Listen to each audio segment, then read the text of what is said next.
कुरान पाक की second last सूरत है। इसका मकाम नुज़ूल ये है कि एक कौल ये है कि सूरह फलक मदीना मुनव्वरा में नाजिल हुई और दूसरा कौल ये है कि मक्का मुकर्रमा में। अलबत्ता पहले कौल के बारे में उलमा फरमाते ज्यादा सही है, यानी ये मदीना मुनव्वरा में नाजिल हुई। इस सूरत में एक रुकू और 5 आयतें हैं। फलक के कई माना है, यहाँ इससे मुराद सुबह है, चूंकि इस सूरत की पहली आयत में ये लफ्ज मौजूद है, इस मुनासिबत से इसे सूरह फलक कहते हैं। सूरह फलक और सूरह नास इन दोनों के कंबाइन फजाइल अहादीस में बयान हुए। मैं एक या दो हदीसें पेश कर देता हूँ।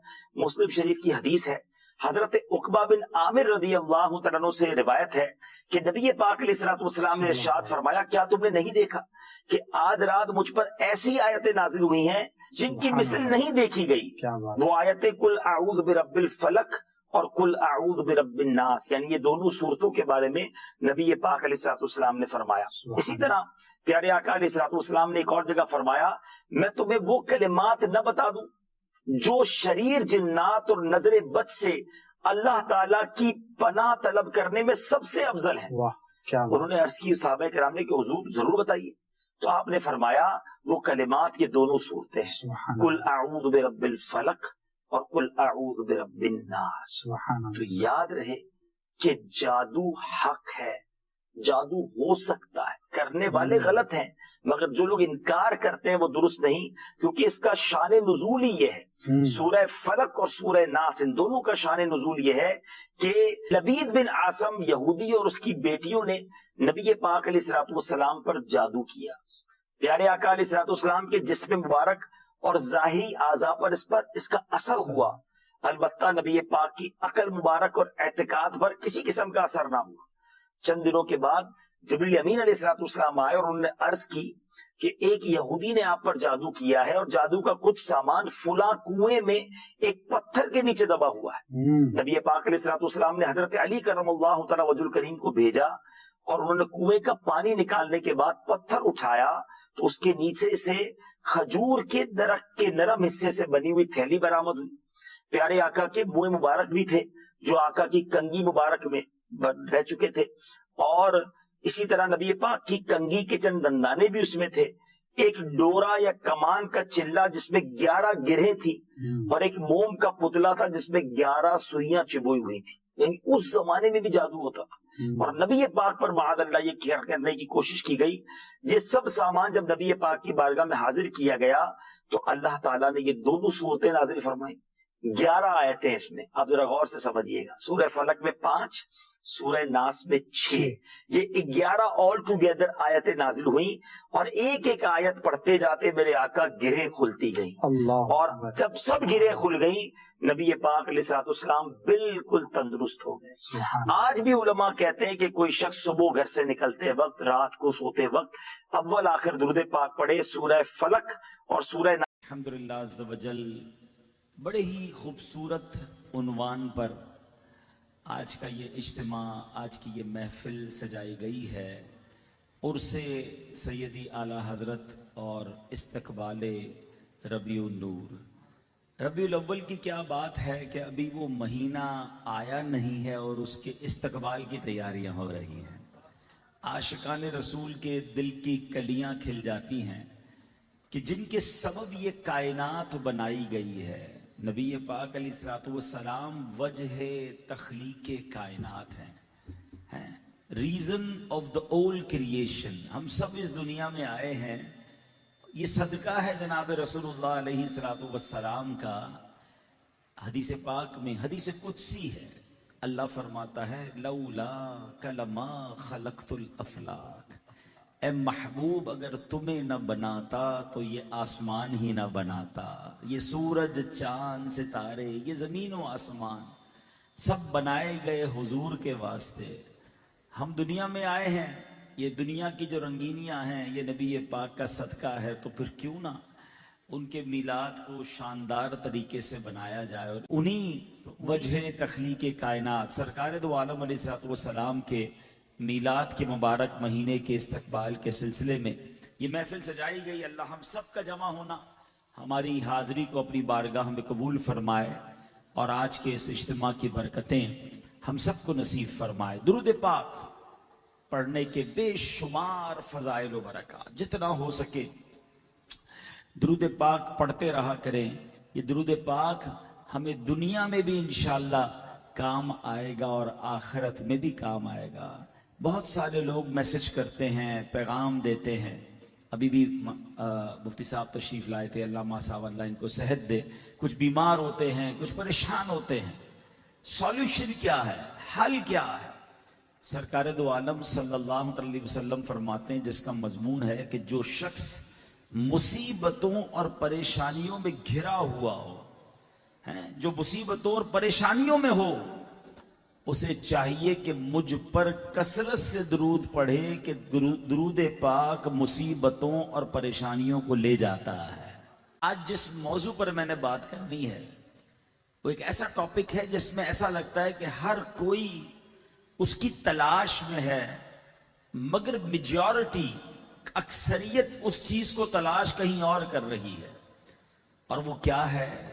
वो है इज्जत, शोहरत। बंदा चाहता है कि मेरी इज्जत हो जाए, मगर वो तलाश कैसे किस चीज में कर रहा है? कि लोग मुझे देखें और मेरी इज्जत करें। हमारी जिंदगी में बहुत सारी चीजें मुंसलिक हो गई हैं कि लोग क्या कहेंगे। कपड़े कैसे पहनने हैं, ऐसे पहनो कि लोगों को पसंद आए, वरना गलत कपड़े पहने तो लोग क्या कहेंगे। मोटरसाइकिल कैसी होनी चाहिए, यार ये वाली मोटरसाइकिल लेके निकलूंगा तो लोग क्या कहेंगे। घड़ी कैसी पहनी, मोबाइल कैसा, घर कैसा, घर के अंदर माहौल कैसा, यहां तक कि शादी करनी है तो शादी के मामलात में भी जहन ये होता है कि यार फंक्शन, शादी की महफिल, शादी का इंतजाम ऐसा हो कि लोग अच्छा कहें। यानी हम लोग अच्छा कहें, लोग मेरी इज्जत करें, लोग मुझे चाहें। इज्जत तलाश कर रहे हैं लोगों की निगाहों में। आज कुरान से पूछते हैं कि ए रब के प्यारे कलाम, हमें ये बता दे कि इज्जत मिलनी कहां है। आज कुरान से, रब के मुबारक कलाम से सुनते हैं कि इज्जत एक्चुअली मौजूद कहां है और कहां से मिलेगी। कुरान फरमाता है मन काना युरीदुल इज्जा, जो इज्जत का तलबगार हो, दुनिया की इज्जत चाहिए या आखिरत की इज्जत चाहिए, ये अच्छे लिबास से नहीं मिलेगी, अच्छी गाड़ी से नहीं मिलेगी, अच्छे घर से नहीं मिलेगी, मालो दौलत से, हुकूमत से, ओहदे से नहीं मिलेगी। अल्लाह के कलाम कहां से मिलेगी? फरमाया फलिल्लाहिल इज्जतु जमीआ, तो सारी इज्जत अल्लाह ही के पास है। इज्जत किसके पास है? सब मिलके जवाब दो। अल्लाह के पास है। इज्जत मिलेगी कहां से? अल्लाह से। आपको दवाई लेनी है, आज आपने कहा यार तबीयत ठीक नहीं है, जरा दवाई लेनी है, गोश्त वाले की दुकान पे जाएंगे या मेडिकल स्टोर जाएंगे? मेडिकल स्टोर जाएंगे। अच्छा, आज यार इसके बाद कहीं खाना खाना है, इज्तिमा खत्म हुआ, चलो यार यहाँ मौका नहीं मिला, कहीं किसी जगह मिलकर खाना खाने जाते हैं। तो चार दोस्त मिलकर खाना खाने रेस्टोरेंट जाएंगे या हॉस्पिटल जाएंगे? तो किसी रेस्टोरेंट जाएंगे। जो चीज जहां से मिलेगी अब वहीं जाएंगे ना। कपड़े खरीदने तो मोची की दुकान पे तो नहीं जाएंगे, यार तुम जूते भी अच्छे देते हो, कुर्ता शलवार भी दे दो। कहे कुर्ता शलवार के लिए दर्दी के पास किसी कपड़े की दुकान पर जाओ, ये वहां मिलता है। कपड़े कपड़े वाले की दुकान पर, जूते जूते वाले की दुकान पर, ठीक है ना। आपको चश्मे पहनने हैं तो आप ऑप्टिकल हाउस पे चश्मे की दुकान पर जाएंगे ना, ग्लासेस जहां से मिलते हैं। इतना सब पता है। और इज्जत चाहिए तो दुनिया वालों के पास जा रहे हैं। नहीं, इज्जत दुनिया वालों के पास नहीं है, इज्जत अल्लाह के पास है। अल्लाह की बारगाह से रुजू करना है। यकीन माने मैं सारे शहर को राजी कर लूं और मेरा रब नाराज है ना तो मुझे इज्जत नहीं मिलनी है। और सारा शहर मेरे खिलाफ हो जाए, सारा मुल्क मेरे खिलाफ हो जाए, मेरा रब राजी है तो इज्जत उसी ने देनी है। और आज कुरान से और इंशाअल्लाह वाकयात से ये बात आप समझ लेंगे। If you want to make respect, आपको चाहिए इज्जत, इधर उधर मत जाओ। और सिर्फ दुनिया की नहीं, अरे दुनिया की इज्जत का क्या करना है? पता चला सारी दुनिया में चर्चा हो गया है और कब्र में जनाब आग भड़क रही है। तो इस इज्जत का क्या करना है? आज इंशाअल्लाह आप बयान में ये भी समझेंगे। There are two different things. इज्जत और है, शोहरत और है। हम बहुत सारे लोग शोहरत को इज्जत समझ रहे हैं, इंशाल्लाह ये भी मैं आगे जाके बयान करता हूं। अब आइए, अल्लाह करीम ने जब फरमाया ना कि इज्जत उसी के हाथ में है। अच्छा, अब एक और खूबसूरत आयत सुने। अल्लाह ने अपनी किबरियाई और अपनी शान कई मकामात पर बयान की है, मगर जो आयत में पढ़ने जा रहा हूं वहां पर भी उस आयत को, उस बात को बयान करने का उसलूब कितना प्यारा है। अल्लाह फरमाता है अपने महबूब करीम से, कुल, यूं अर्ज करो, ए महबूब आप फरमाइए। अब आगे आयत क्या है, अल्लाहुम्मा मालिकल मुल्क तुतिल मुल्क मन तशा व तंज़िउल मुल्क मिम्मन तशा। अब इसका तर्जुमा मैं बयान करता हूं, अल्लाह अपनी शान बयान कर रहा है, मगर इस आयत से पहले कुल क्यों लाया गया? महबूब आप फरमाइए, महबूब तुम कहो। अल्लाह अकबर। और ये एक बार नहीं, एक सूरत तो वो है जो आपको सबको याद है, सूरह इखलास क्या है, कुल हुवल्लाहु अहद। इस पूरी सूरत में क्या है? अल्लाह ने अपनी शान बयान की है ना, अल्लाहु समद लम यलिद वलम यूलद। अल्लाह बेनियाज है, उसकी कोई औलाद नहीं, उसका कोई वालिद नहीं। सुभान अल्लाह, अल्लाह एक है। अल्लाह ने अपनी शान किबरियाई बयान की है। जनाब, इस सूरत को यूं भी तो बयान किया जा सकता था, हुवल्लाहु अहद, अल्लाहु समद, अल्लाह एक है, अल्लाह बेनियाज है, मगर कुल हुवल्लाहु अहद क्यों फरमाया? कि महबूब तुम कहो अल्लाह एक है। अल्लाह अकबर। अब जरा इस आयत को सुनिएगा, कुल फरमाकर फरमाया, अल्लाहुम्मा मालिकल मुल्क तुतिल मुल्क मन तशा व तंज़िउल मुल्क मिम्मन तशा। आसान तर्जुमा कुरान कंजुल इरफान, ए अल्लाह मुल्क के मालिक, तू जिसे चाहे सल्तनत अता फरमाता है और जिससे चाहे छीन लेता है। याद रखिए, दुनिया का जितना भी बड़ा ओहदा हो, जितना भी बड़ा मकाम हो, जितना बड़ा महल क्यों ना हो, जितनी मालो दौलत क्यों ना हो, ये सब देने वाला रब का है, और रब जब चाहे छीन सकता है। देखिए ना, अगर दुनिया की हिस्ट्री पढ़े, 800 साला सल्तनत, 600 साला हुकूमत, मगर जब रब चाहता है वो सब खत्म, भूली बिसरी दास्तान बन जाता है। ऐसी कई सल्तनतें आई, कई बादशाह आए, मगर जब उनका जोर खत्म हुआ तो दुनिया में कोई नाम लेने वाला ना था। तो सल्तनत देने वाला भी वो है और उसे छीन लेने वाला, और उसकी बर्बादी अगर रब चाहे तो बर्बाद भी ऐसे होता है। एक वाकया सुनिए, एक बहुत बड़ा बादशाह, किताबों में यह वाकया लिखा, उसने अपना बड़ा शानदार महल बनाया। जब महल बनकर तैयार हो गया तो उसके महल के बराबर में एक गरीब बुढ़िया की झोपड़ी थी। बादशाह को वो झोपड़ी अच्छी नहीं लगती थी, महल के बराबर में झोपड़ी। यार, हमारी खूबसूरती जो है वो डिस्टर्ब हो रही है। आजकल लोग भी कई ऐसे होते हैं कि अच्छा घर बना लें तो फिर गरीबों के घर आसपास अच्छे नहीं लग रहे होते हैं। कभी अपनी औकात नहीं भूलनी चाहिए, कभी किसी का दिल नहीं दुखाना चाहिए। सुने क्या हुआ, बादशाह ने अपने वजीर, अपने कारिंदे भेजे कि इस बुढ़िया से कहो अपना घर दे दे, इसकी कीमत लगाए और जाए यहां से, ये अच्छा नहीं लग रहा है इसकी झोपड़ी। गए उसके वजीर, गए उसके दरबारी, गए कि आप कीमत लेकर, पैसे लेकर झोपड़ी खाली कर दें। उसने कहा नहीं, मेरी याद, बच्चों की यादगार है, मेरी शौहर की यादगार, मैंने नहीं बेचना। बहुत कोशिश की, बुढ़िया ना मानी। एक बार वो बुढ़िया और बूढ़ी औरत जो है कहीं सफर पर गई, बादशाह ने हुक्म दिया इसकी झोंपड़ी को आग लगा दो। उसके घर को गिराया और उसे आग लगाई ताकि जमीन मलिया मेट। वो बुढ़िया वापस आई, अपना घर देखा, जमीन बोस है, झोंपड़ी टूट गई है, बादशाह का महल जगमगा रहा है, तन्हा अकेली। अब उस बुढ़िया ने कमाल पता है क्या किया? कोई शोर नहीं बचाया, कोई मुजाहरा नहीं किया, कोई हंगामा नहीं किया। उस बुढ़िया ने रब करीम की बारगाह में अर्ज किया कि ऐ बादशाहों के बादशाह, एक जालिम बादशाह ने मेरा घर गिरा दिया है। अल्लाह, मैं यहां मौजूद नहीं थी, तू तो देख रहा था। बस उसने इतना कहा और अब शदीद जलजला आया और वो जो पूरा महल बना हुआ था वो पूरा का पूरा जमीन बोस हो गया, खत्म, बर्बाद हो गया। कुरान में रब ने फरमा दिया है, तुतिल मुल्क मन तशा व तंज़िउल मुल्क मिम्मन तशा। क्या फरमाया? तू जिसे चाहता है सल्तनत अता फरमाता है और जिससे चाहता है छीन लेता है। मजीद फरमाया, व तुइज़्ज़ु मन तशा व तुज़िल्लु मन तशा बियदिकल खैर इन्नका अला कुल्ली शैइन कदीर, और तू जिसे चाहता है इज्जत देता है और जिसे चाहता है जिल्लत देता है। तमाम भलाई तेरे ही हाथ में है, बेशक तू हर शय पर कुदरत रखने वाला है। ऐ मेरे प्यारे इस्लामी भाइयों, पता चला इज्जत भी अगर किसी को मिलती है तो रब के दरबार से मिलती है, जिल्लत भी किसी को मिलती है तो वो भी वहीं से आती है। तो पता ये चला कि दुनिया वालों को राजी करने की फिक्र नहीं करनी, जहां से इज्जत मिलनी है, जहां से इज्जतें बचनी हैं, उसको राजी पहले करना है।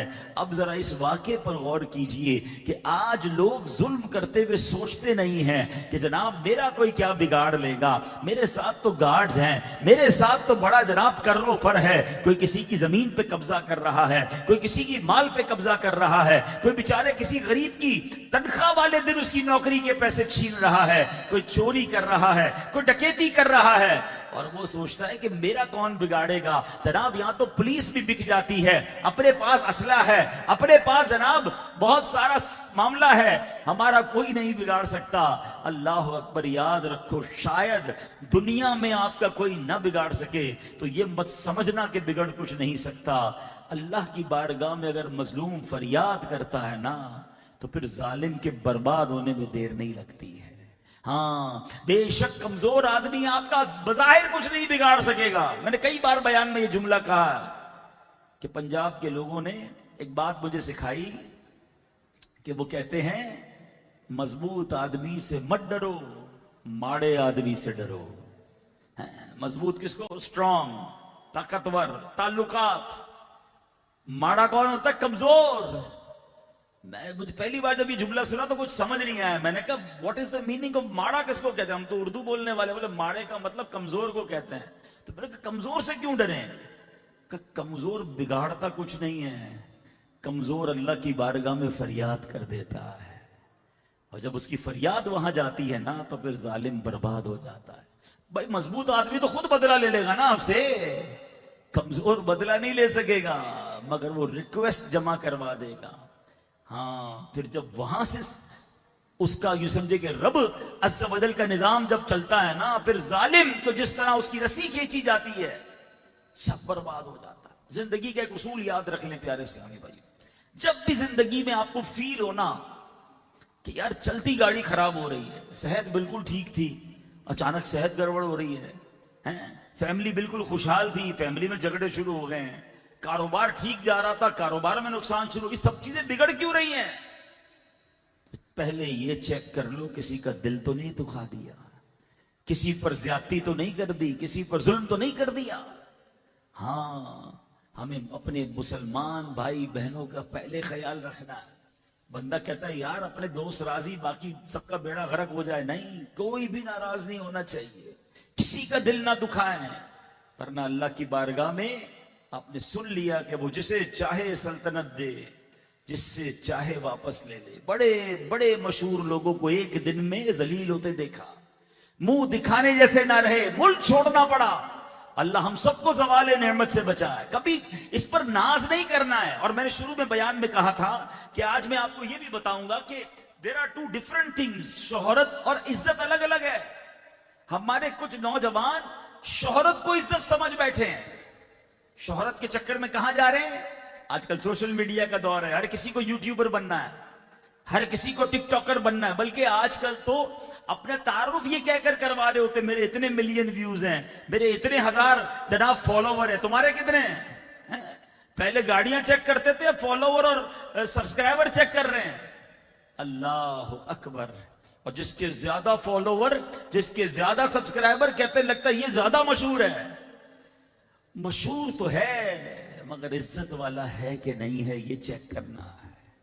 मुझे बताइए, अभी पिछले दिनों मुहर्रम गुजरा है, दो शख्सियतों का बहुत जिक्र हुआ। एक उसका जिक्र हुआ जो हमारे दिलों में बसते हैं, जो हमारे इमाम हैं जिन्होंने कुर्बानी की वो दास्तान रकम की है कि आज उनका नाम ले तो सर अदब से झुक जाता है। हर घर में उनका जिक्र खैर और उनके लिए इसाले सवाब होता है। उनके नाम पे लोग अपने बच्चों के नाम रखते हैं। वो शख्सियत कौन है? वो इमाम हुसैन है, इमाम आली मकाम है। बताओ, इमाम हुसैन हमारे दिलों में बसते हैं, हमारे दिलों पर उनकी हुकूमत है, इसे इज्जत कहते हैं। मगर एक और शख्स भी था, जिक्र उसका भी हुआ, हर रोज हुआ। पूरी दुनिया में जितने लोग इमाम हुसैन को जानते हैं वो उस यजीद पलीत को भी जानते हैं। शोहरत तो उसकी भी है, करोड़ों लोग उसे जानते हैं, मगर लानत के साथ जानते हैं, जुल्म के साथ जानते हैं, उसकी गुनाह के साथ और उसकी बदकारियों के साथ जानते हैं। बताओ, शोहरत तो यजीद को भी हासिल थी मगर इज्जत इमाम हुसैन को हासिल है। ये फर्क है। 10 मिलियन आपके फॉलोवर्स हैं, सारा वतन आपको जानता है, मगर आपकी नेकी की वजह से, आपके गुनाह की वजह से, आपके नाच गानों और आपके उल्टे कामों की वजह से, ये कौन सा कमाल है? मैं समझता हूं शायद दुनिया में टॉप ऑफ द लिस्ट मशहूर शख्सियात के नाम लिखे जाएं तो शैतान शायद दूसरे तीसरे नंबर पे आता होगा। शैतान को तो गैर मुस्लिम भी जानते हैं ना, मुसलमानों को, मुसलमान शख्सियात को जानते हैं, शैतान को तो कुफार भी जानते हैं। सारी दुनिया शैतान को जानती है। अगर उसका फेसबुक पेज खोल दें तो शायद कई बिलियन फॉलोवर हो जाएंगे उसके। वन ऑफ द टॉप, पता नहीं कितने सारे बटन भी मिल जाएंगे, यूट्यूब से, फेसबुक से, अवार्ड भी मिलेंगे। ओहो, शैतान का सबसे बड़ा पेज है। ये कैसा पेज होगा? बदनामी के साथ, लादत के साथ। खुदा के वास्ते समझिए, शोहरत का कोई कमाल नहीं, इज्जत है कि नहीं? और इज्जत किधर है, कहां से मिलेगी? जवाब मिलकर दें। कुरान ने क्या बताया? अल्लाह के पास से। अल्लाह राजी है तो इज्जत मिलनी है। सुभान अल्लाह। तो दुनिया वालों के पीछे भागना छोड़ दें, अल्लाह को राजी करें, अल्लाह दिलों में इज्जत डाल देता है। सुभान अल्लाह। इज्जत रब की तरफ से आती है। अच्छा, फिर क्या हुआ? अल्लाह के हबीब अलैहिस्सलाम जब इस दुनिया में तशरीफ लाए ना, तो जो कुफारे मक्का थे ना, वो भी बड़े अजीब अजीब काम करने लगे। अल्लाह अकबर। सरकार दो आलम अलैहिस्सलाम की गुस्ताखियां भी और इज्जत कहीं और तलाश करते थे। कुरान कहता है, वत्तखदू मिन दूनिल्लाहि आलिहतन लियकूनू लहुम इज्जा। फरमाया, और अल्लाह के सिवा और खुदा बना लिए कि वो उन्हें जोर दें, उन्हें इज्जत दें। बुतों की पूजा करने लगे कि शायद वहां से इज्जत मिलेगी। अल्लाह अकबर। मगर हुआ क्या? लियकूनू लहुम इज्जा, कि वो उन्हें जोर दें, उन्हें इज्जत नहीं मिल सकी, क्योंकि इज्जत तो अल्लाह के पास है। अल्लाह की बारगाह में सर झुका लो ना, तो फिर दुनिया वालों की चापलूसियां नहीं करनी पड़ती, फिर दुनिया वालों के आगे सर नहीं झुकाना पड़ता।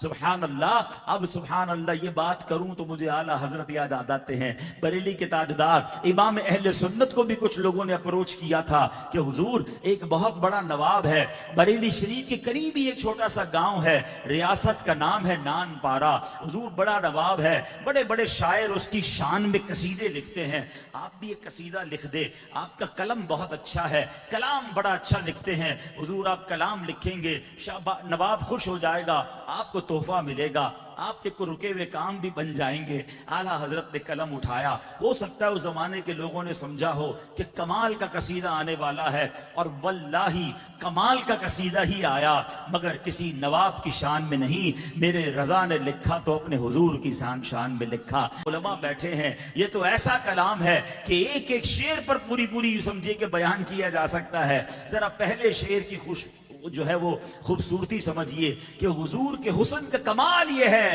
कि जहां नक्स तो दूर की बात है, नक्स का गुमान भी नहीं लाया जा सकता, इमेजिनेशन ऑफ फॉल्ट भी नहीं हो सकता। और देखें, दुनिया में जो नेमतें हैं ना, साथ कुछ ना कुछ उसके जहमतें हैं।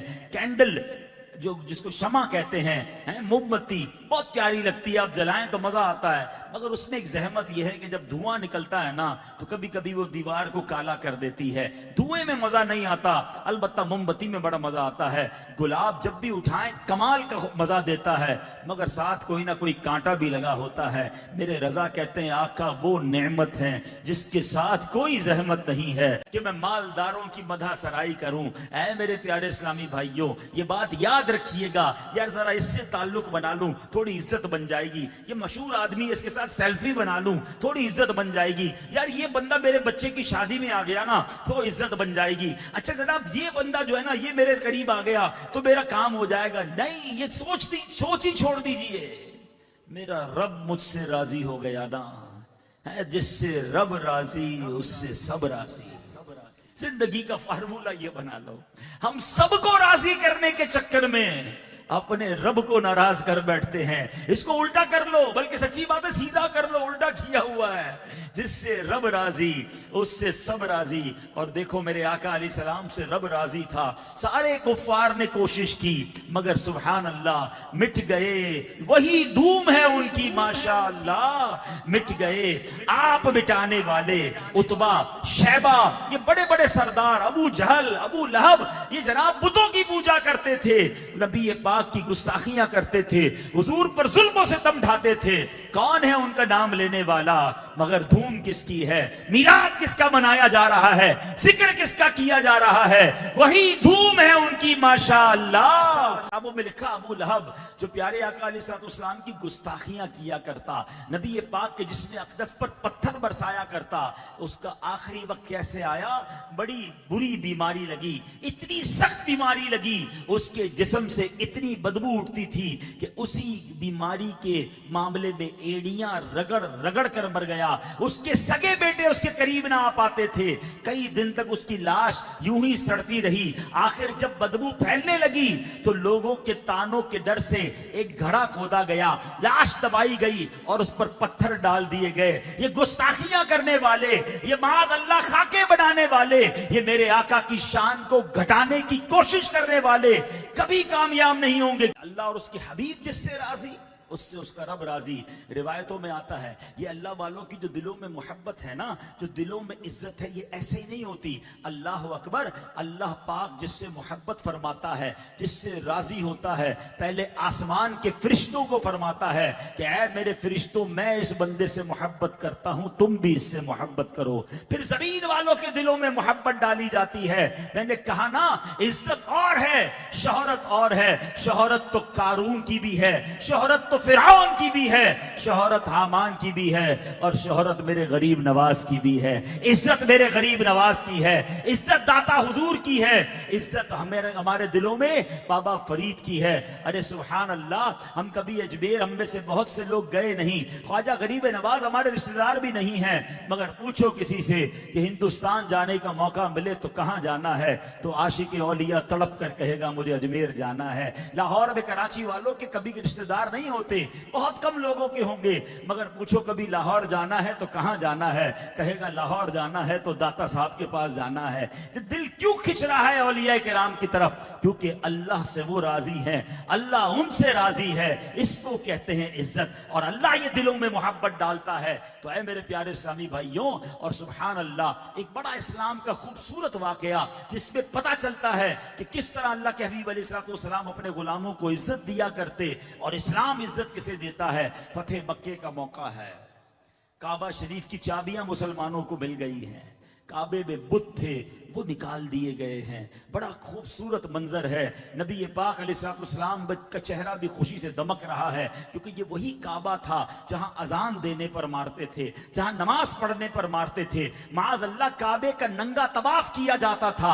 आज काबा इन शिर्क की आलूदगियों से पाक हो चुका, और अब कुफ्फारे मक्का भी खड़े हैं और बड़े बड़े सरदार भी खड़े हैं। सुभान अल्लाह, अब वक्त आया है अजान देने का। सरकार दो आलम अलैहिस्सलाम ने किसको मौका दिया? किसी सरदार को नहीं। मेरे आका ने हजरत बिलाल से फरमाया, ए बिलाल काबे की छत पर चढ़ जाओ और जाकर अजान बुलंद करो। है वो हबशी गुलाम जिसको काबे की गलियों में, मक्के की गलियों में मारा जाता था, तपती रेत पर लिटाकर सीने पर पत्थर रख दिया जाता था। उमैया जालिम मारा करता था और कहता था अल्लाह का इनकार करो, और हजरत बिलाल की जबान पे अहद अहद की सदाएं बुलंद हुआ करती थी। नबी पाक जब हजरत बिलाल पर जुल्म होता देखते, आंखों में आंसू आते थे। मेरे आका बड़े रंजीदा होते थे। सिद्दीक अकबर रदी अल्लाह तआला अन्हु की शान देखें, जब देखा कि नबी पाक बिलाल को चाहते हैं, इस गुलाम से बड़ी मोहब्बत है, हजरत सिद्दीक अकबर जाते हैं उमैया के पास। ए उमैया बिलाल मुझे दे दो, बताओ कितनी रकम लोगे। अब मैं समझाने के लिए अर्ज कर रहा हूं, हर चीज का मार्केट रेट होता है। उस जमाने में मिसाल के तौर पे गुलाम का रेट 1000 दिरहम होगा, मिसाल देने के लिए कह रहा हूं। उमैया कहता है 5000 दिरहम में दूंगा। हजरत अबू बकर कहते ठीक है मुझे मंजूर है। कहते 10,000 दिरहम में दूंगा। आप फरमाते मुझे मंजूर है। अब कहता है 15,000 में दूंगा। वो कीमत बढ़ाता रहा। सिद्दीक अकबर ओके करते रहे। एक वक्त आया बहुत कीमती कीमत में, बहुत ज्यादा पैसों में हजरत बिलाल का सौदा तय हुआ। अब उमैया तंज करते हुए कहता है, ए अबू बकर, मैंने तो सुना था तुम बड़े कारोबारी हो, मैंने तो सुना था बड़े अच्छे सौदे करते हो, बड़ा देखभाल कर डील करते हो, ये हबशी गुलाम को इतना महंगा खरीद लिया। हजरत अबू बकर का तारीखी जवाब सुनो। आप कहते उमैया तुझे क्या मालूम बिलाल की कीमत क्या है, तू इससे ज्यादा मांगता, मैं इससे ज्यादा देता। हजरत बिलाल की कीमत अदा की। हजरत बिलाल का हाथ पकड़ा, सरकार अलैहिस्सलाम की बारगाह में आए, कहा हुजूर बिलाल हाजिर है, बिलाल को आजाद करके लाया हूं। सुभान अल्लाह, मेरे आका इतने खुश हुए। फरमाया अबू बकर, जो पैसे बिलाल को आजाद करने में खर्च किए हैं उसमें पैसे मेरे भी थोड़े मिला लो। हजरत अबू बकर सिद्दीक कहते हैं हुजूर मेरा सब कुछ आप ही का है, जो खर्च किया हुजूर आप ही का है। अल्लाह अकबर, ये शान है हजरत बिलाल की। अब आका ने बिलाल से कहा, बिलाल काबे की छत पे चढ़ जाओ। अब क्या हुआ, कुछ मुशरिकीन मक्का तो जाहिर है वो तो गैर मुस्लिम थे, मगर कुछ सरदारान मक्का जो अभी नए नए मुसलमान हुए थे, उनके दिलों में भी बात आई। तारीखी मौका है। देखिए ना, जो लोग दुनिया में कहीं गलबा पाते हैं ना, कहीं विक्ट्री होती है, वहां विक्ट्री स्पीच होती है, वहां फतह का जश्न मनाया जाता है, फतह की तकरीर होती है, एक इवेंट होता है जो बड़ी शान से मनाया जाता है। सरदारान मक्का समझे हम में से किसी को मौका दिया जाएगा, मगर ये तो हबशी गुलाम को मौका दिया गया है। अल्लाह अकबर। हुजूर को हजरत जिब्रील ने आकर ये बात बता दी कि ये सरदारान कुरैश बिलाल के बारे में ऐसी बात कर रहे हैं। हुजूर ने बुलाया, कहा तुम ऐसी बात कर रहे थे? कहा हमारे दिल में ऐसी ही बात आई है। और वहां सुभान अल्लाह वो कुरान की आयत नाजिल हुई जिसका जुज क्या है, इन्ना अकरमकुम इंदल्लाहि अतकाकुम। तो अल्लाह ने कुरान में ऐलान कर दिया कि बेशक अल्लाह के नजदीक इज्जत वाला वो है जो ज्यादा मुत्तकी है, जो ज्यादा परहेजगार है। सरदार है इसलिए इज्जत वाला नहीं, मालदार है इसलिए इज्जत वाला नहीं, खानदान बड़ा है इसलिए इज्जत वाला नहीं। अल्लाह के नजदीक इज्जत वाला वो है जो ज्यादा तकवे वाला है। और सुभान अल्लाह, फिर मक्का मुकर्रमा की गलियों ने वो मंजर देखा कि हजरत बिलाल काबे की छत पे हैं और अल्लाह अकबर की सदाएं बुलंद हो रही हैं पूरी दुनिया में। और उस वक्त के तमाम लोगों में हजरत बिलाल की शान भी बुलंद हो रही है।